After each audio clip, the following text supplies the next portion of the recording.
Delete your drafts, innit? Delete your drafts, bruv. I saw you, man, in my chat. 1-0 down.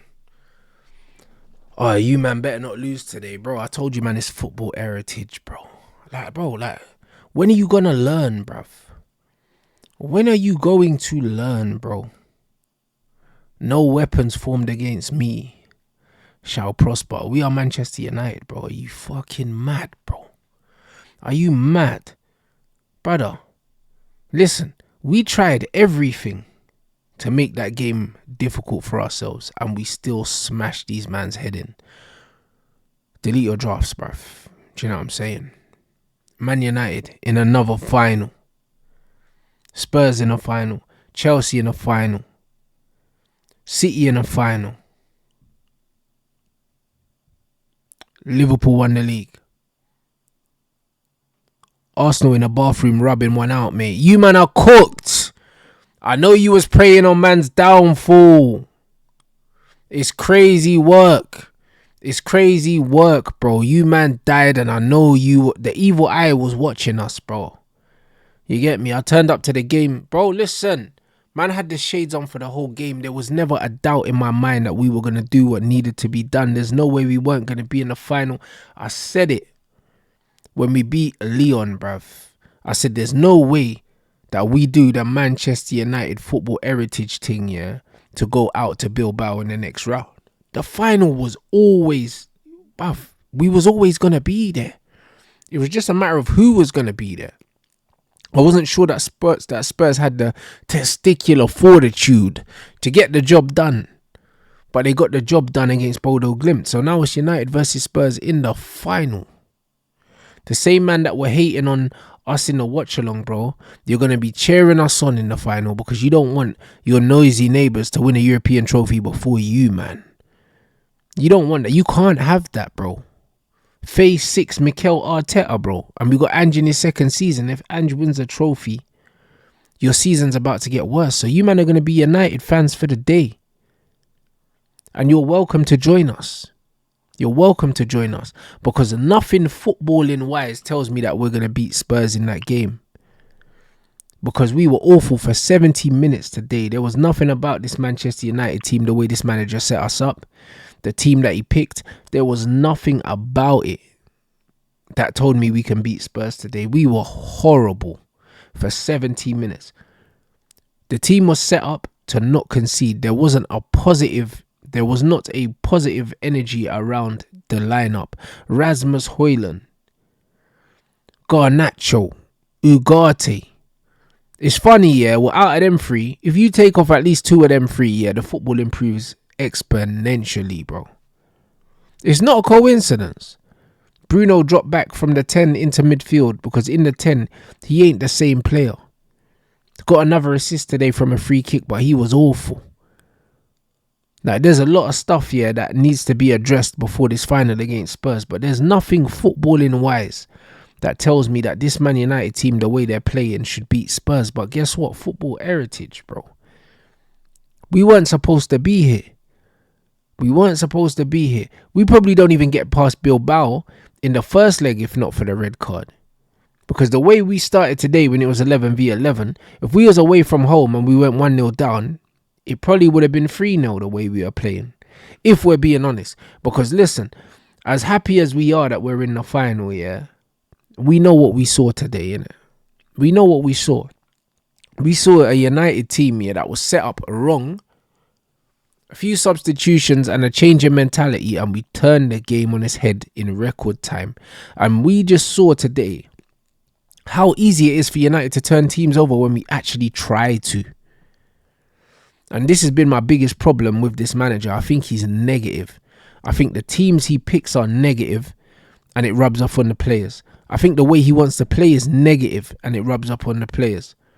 People always say, the players ain't good enough. But the players have shown that they're good enough to turn a game on its head in 20 minutes. The players are better than we give them credit for. The mentality stems from the coaching staff and it stems from right at the top, bro. We're not going to teams to kill games off. We're going into games to try and contain teams and to try and pick them off, and we're not that kind of team. We don't have them kind of players. The only way we can really play is with the handbrake off. This is when you see the best Manchester United. That's it. Obviously, the inevitable quality that gets added to the team when Ahmad comes on, we already know what it is. Most Man United fans that we've since have been singing Ahmad's praises for years. Even there was a point where Erik ten Hag refused to play this guy. And ultimately, this is why this guy had to go. Because of stupid decisions like that. Clear quality. And as soon as he came on the pitch, Dorgu looked better as well on that side. Football's about synergy. It's about partnerships. It's about chemistry. The Man United team that the manager picked from the out had no chemistry. The front three of Bruno, Garnacho and Højlund has zero chemistry. None. And it looked a lot better. Dorgu linking up with either Bruno or Garnacho, yeah, on that side, yeah. You turn that to Ahmad straight away, you're seeing different football. Completely different football. Not a surprise. These things need to be addressed one way or another, bro. But the football I saw today for 70 minutes, yeah, was putrid, blood. And it's like we're watching the same DVD day in, day out, game in, game out, week in, week out. This brand of football's not good enough. Do you know what I mean? And the manager's too negative. Bilbao, yeah, especially with the players that they had missing. This is a team that we should have put to the sword from the first whistle, and we went out there to contain them with a 3-goal lead. This is why after the first game, yeah, when they had the sending off, I was disappointed that we didn't go for 4s and 5s, because I think it showed a lack of ambition. And against a team with 10 men, yeah, at home, they was never really gonna score. They was never really gonna come out and play. There's only one thing they could do, and that was fight for their lives. So we should have put them under pressure. And the same thing goes for today. The only way they could have ever played was to come out and fight for their lives, because they were 3-0 down. So we should have imposed our game on them and not allowed them to grow confidence in the game. We didn't do that. We only started playing football when we conceded. That Oompa Loompa Onana, bro. You know them ones. Man looks like the fucking the purple jelly baby, blood. That's what he looks like. Man said we got Lucas Radaby in goal, blood. Man looks like a centre back. He ain't a goalkeeper. Man belly flopped his way into the corner, got 2 hands on the goal, and it's still winning. I can't believe it, bro. Man, I got Medea in goal, fam. It's a joke. I'm tired of this guy, bro. Like, I don't know how many times this guy's cost us games, yeah, in his career at Manchester United, but he needs to be one of the first names out of the door in the summer. I'm sick and tired of being sick and tired of this scrub. Because that's a save he should make. Don't get me wrong, there's a clusterfuck of errors in the build-up. Harry Maguire passes the ball blind for absolutely no reason, under no pressure. He doesn't need to be doing that shit. But Onana has to, yeah, get there.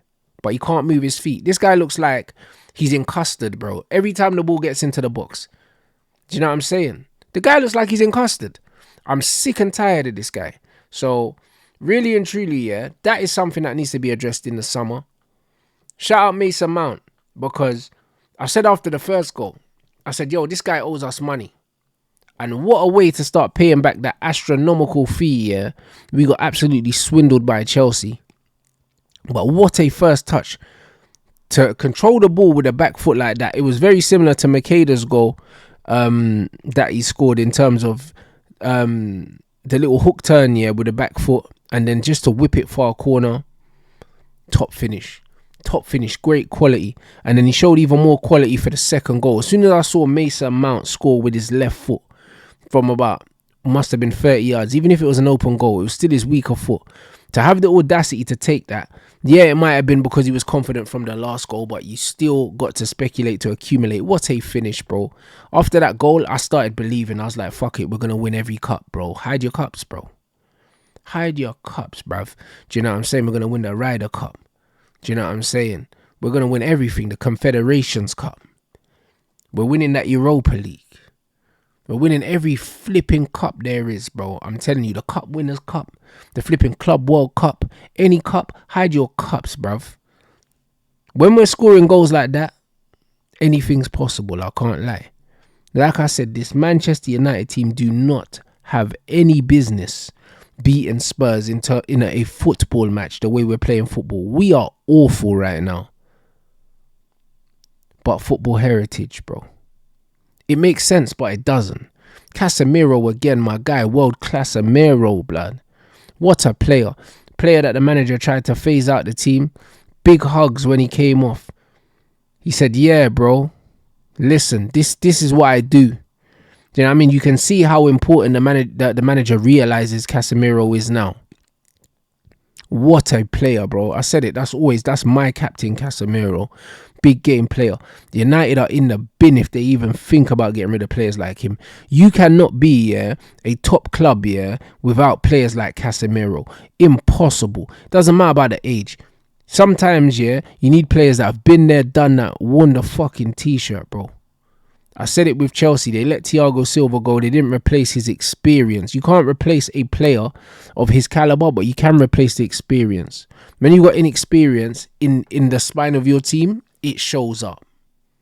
He's a player that you keep in the squad for the next 2 or 3 years, whilst you rebuild the squad, bro. Even if he's not a regular, you keep players like him because they are worth their weight in gold. You can't put a price on experience, bro. So I don't care how much wages he's on. He's worth every penny of those wages because he's getting paid for what he's done in his career previously, and his value is more than just footballing value. On the pitch, he can play. He was crashing into tackles. He can pass. He's a goal threat from set pieces. But he's a leader, a real leader. A guy that steps up when the club needs him. In big moments, Casemiro has shown himself. Do you know what I'm saying? We've seen it in the Lyon game. Casemiro literally called game and dragged us back into that game. We were going out before him. And then he's done it again today.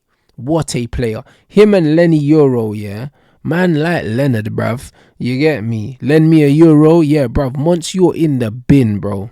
Do you know what I'm saying? Your guy Kwanzaa, is out here. Do you know what I'm saying? Getting caught in DMs, bro. Do you know what I'm saying? My flipping Lenny Euro was running through like a DM, bruv. Ball carrying. Do you know what I'm saying? Ball carrying. No Barrymore, blood. We was outside today. Lenny Euro, bruv. What are you talking about? My centre-back stepping through the midfield, galloping. Through the midfield. Different gravy. What do you know about that? Assist by a centre-back, And, bro, you could have had a couple as well. This guy was building, driving through the midfield. I ain't seen nothing like it, bro. He came of age, bro. And to be fair, like, even in, I think it would have been the Lyon game as well, because I remember he put in a performance in France. I think maybe he scored. I think he scored in France against Lyon, didn't he? Like, Lenny Euro is starting to come into his own right now. You know what I'm saying? Like, he looks fit. He looks like he's got character. Like, we were losing and this guy's driving forward like he don't want to lose the game. He don't want to allow the game to get away from him, bro. He's a big player. He's a big player. Certain man needed big players like that yesterday in Paris. But instead, they got Rice at home, bruv. So, the game is the game, bruv. Do you know what I'm saying? Finals ain't for everyone, guys.